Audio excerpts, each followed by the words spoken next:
السلام عليكم أعزائي المشاهدين. معكم محمد المحلاوي صاحب شركة إمجيل الاستثمار الزراعي بالفرافرة. ده حد شاري مني في الأرض اللي جنب الفرافرة، زارع أهو. في ناس تقول لي بقى وريني إنتاجك. زارع برسيم أهو، بسم الله ما شاء الله زي الفل. الأرض البيضاء أهي مطلعة برسيم زي الفل، عشان هيقولوا لكم ده وحشة ده بايظة ده ما بيطلعش. كلام كتير كلام كتير.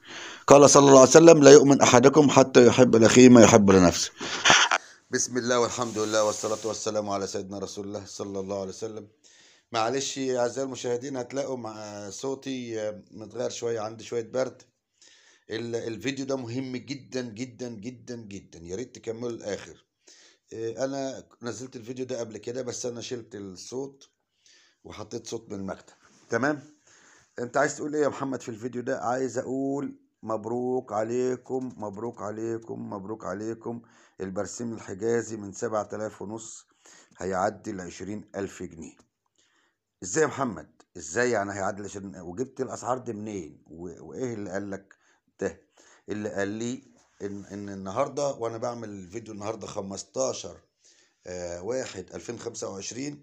دي ارضي اللي يعني مش فاتح فيها دلوقتي، لان انا بخلص البير اللي قبلها، فبعمل بجهز لبير تاني.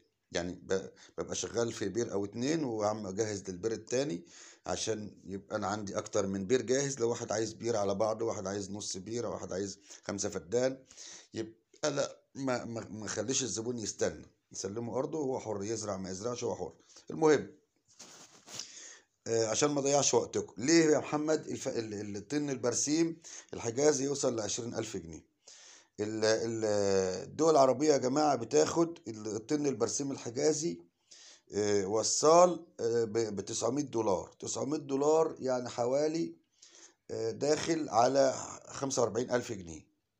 احنا هنا في الفرافرة بنسلم الشون ب7,500. طيب كل الشون بتنهب كل ده؟ لا، الشون عشان توصل البرسيم الحجازي للدول العربية الطن بيكلفهم حوالي 20,000 جنيه. بيلفوا من رأس رجاء الصالح ومش عارف ايه. طب بيلفوا ليه؟ ما يمشوا من قناة السويس والكلام ده.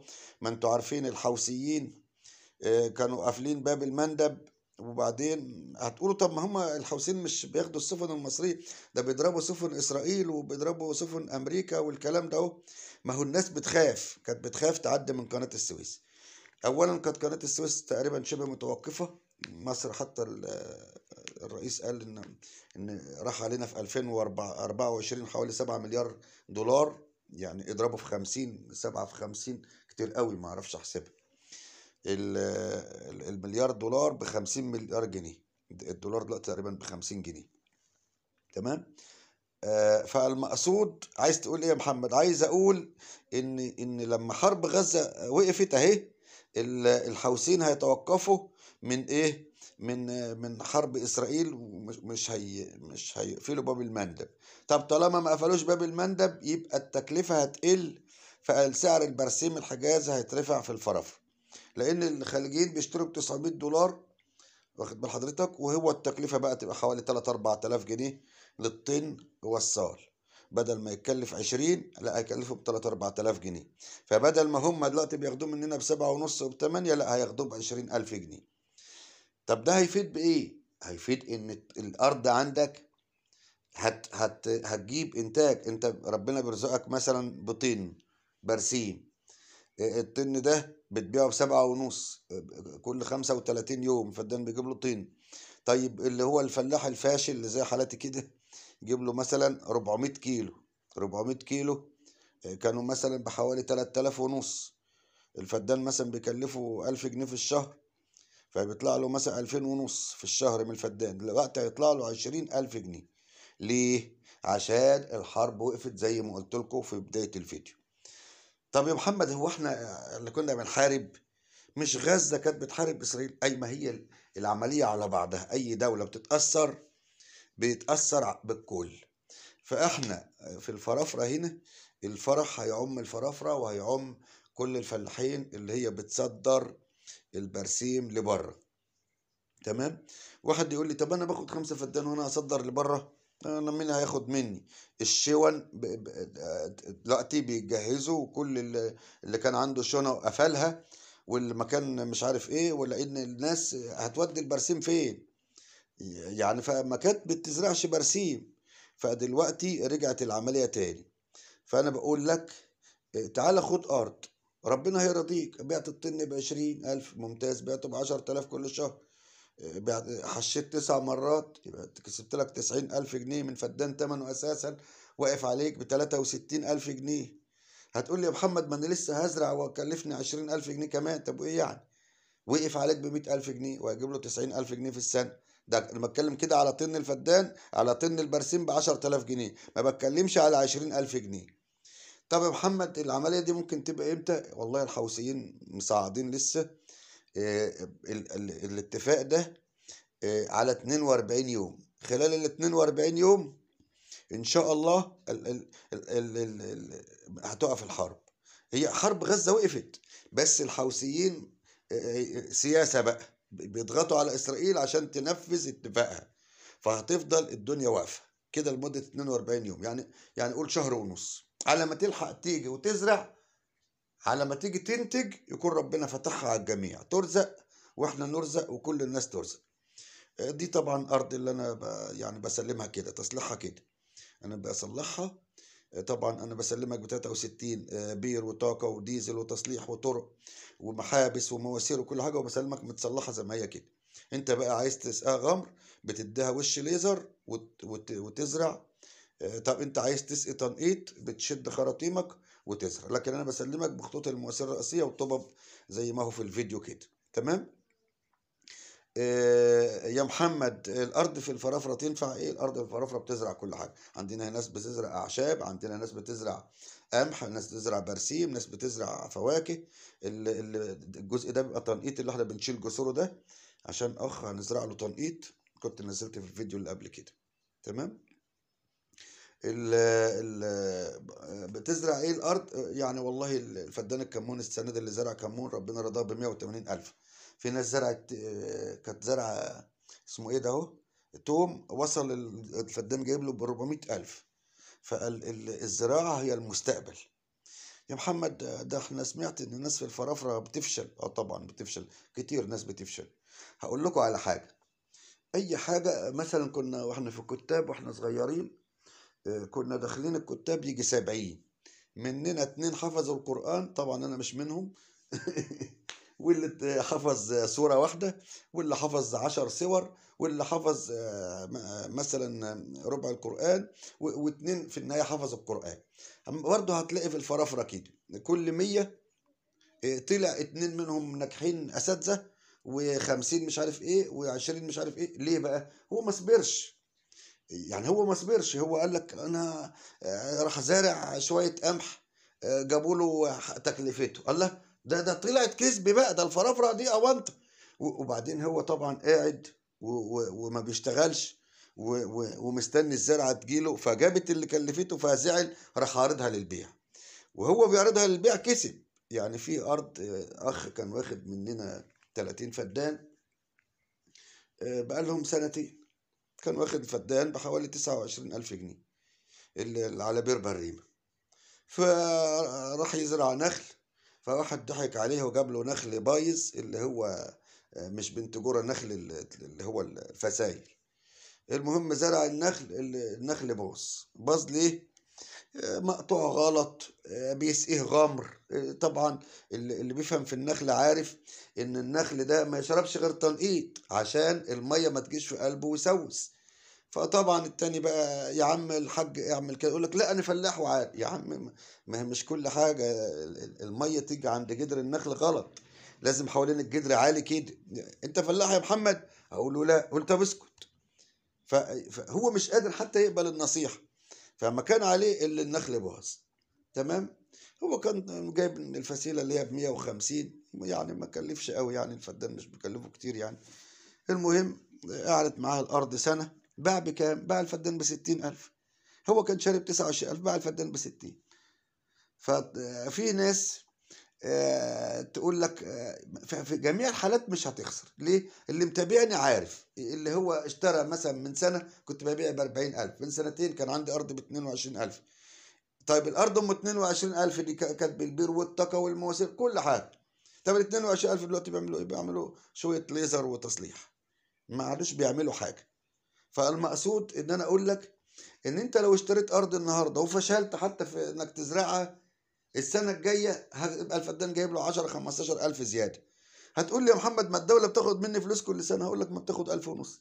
الفدان زاد 15000 وانت دفعت منهم 1000 ونص للدوله، يبقى ربنا رضاك بالفدان ب 13000 ونص وانت ما زرعتوش ولا عملت حاجه. ده الكمبوست كنت جايبه الواحد اللي احنا بنزرعه للمسافر، وطبعا احنا زرعنا له شعير والشعير اخضر دلوقتي. اللي هبقى اصوره لكم في فيديو بعد كده ان شاء الله باذن واحد احد. المقصود ايه؟ عايز تقول ايه يا محمد؟ عايز اقول لك اللي قلته قبل كده في الفيديوهات اللي قبل كده، اللي استثمر في اللي ما يعديش من تحته الريح. واللي ما يعديش من تحته الريح حاجتين، خلاص، الارض والمباني. وقلنا قبل كده ان المباني ممكن تقع، المباني بناخدوا عليها دلوقتي ضرايب، المباني، سوق المباني واقف الا الارض. وقلت قبل كده انت ممكن تشتري شقه بمليون جنيه وتجيب لك حوالي 2000 3 في الشهر، 30000 في السنه، كلام فاضي. لكن مليون جنيه لو انت خدت بيه ارض، لا، خدت بيه مثلا حوالي 15 فدان، كل فدان حتى جاب لك 50000 جنيه، ربنا رضاك بتاع 700000 جنيه في السنه. فالمقصود الاستثمار الزراعي يا جماعة هو المستقبل. الاستثمار الزراعي بتزود الرقعة الزراعية لمصر، توفر العملة الصعبة على البلد، ينمو، تسيب حاجة. ده أخ كان معايا، طلعته في الفيديو اللي فات، ده اشترى مني 100 فدان وهو مسافر، وجه استلم أرضه وما كانش كاتب عقد ولا عمل حاجة. اسمه محمد، مش هقدر اقول اسمه كامل، حتى هو قال لي يعني مش عايز يطلع، فقلت له هنغمش على وشك بالمونتاج. لكن لو عايزين تشوفوا وتسمعوا صوته وكده، شوف الفيديو اللي قبل الفيديو ده هتلاقيه. ولو عايزين تيجوا ابقى اخدكم زيارة ليه في ارضه، فربنا يدوم المعروف. القصد اقول لك ان استثمر في الارض. طب يا محمد الدوله هتاخد كام؟ هتاخد 28 كاش او هتاخد 35 بالقسط. طب انت ما زرعتش خالص، لا هتدفع ايجار 1000 ونص في السنه. طب زرعت، ال 1000 ونص ده هيبقى من الايجار، من الملك، انا اسف. تمام. يبقى هنا الدوله فرصه الدوله بتملك اراضي وبتملك غير المصري. يعني كانت لحد 6 شهور او 8 شهور بتملك المصري بس، والاجنبي كان حق انتفاع 25 سنه، دلوقتي كله بيتملك. تمام. اصل بيقول لك هملكه الاجنبي، ايه هو ياخد الارض ويجري؟ هيروح فين؟ ما هو قاعد في البلد وبينتج، بدل ما تسيب الاراضي فاضيه. فكل واحد بقى ادرى بشؤونه، هم صح هم غلط، مش عايز اناقش الموضوع ده في فيديوهات. احنا ما بنتكلمش في السياسه، احنا بنتكلم في الاستثمار الزراعي. اللي عايز يتكلم في السياسه يتكلم على جروبات تانية، يعني رايي مش عاجبه ما يعلقش عني. احنا عايزين ناكل عيش وندفع البلد لقدام. ملناش دعوة بقى باللي ماسك واللي عامل واللي عايز يقول رأيه يشتغل في السياسة، يشتغل في حزب ويتكلم. احنا هنا بنتكلم بنقول ايه؟ بنقول عايزين نعمر البلد دي، احنا مصريين وعايزين نعمرها. بنقول الناس تحت دلوقتي ايجار الفدان في الوجه قبلي او بحري داخل على 60000 جنيه. طيب ما 60000 جنيه يا عم الحاج اللي خليك تأجر فدان ب60000 جنيه، ما تيجي ب60000 جنيه وتملك فدان. تمام. اللي يخليك يا عم الحاج تدفع 60000 جنيه، يعني ربنا هيرضيك كمان على الأقل ب20.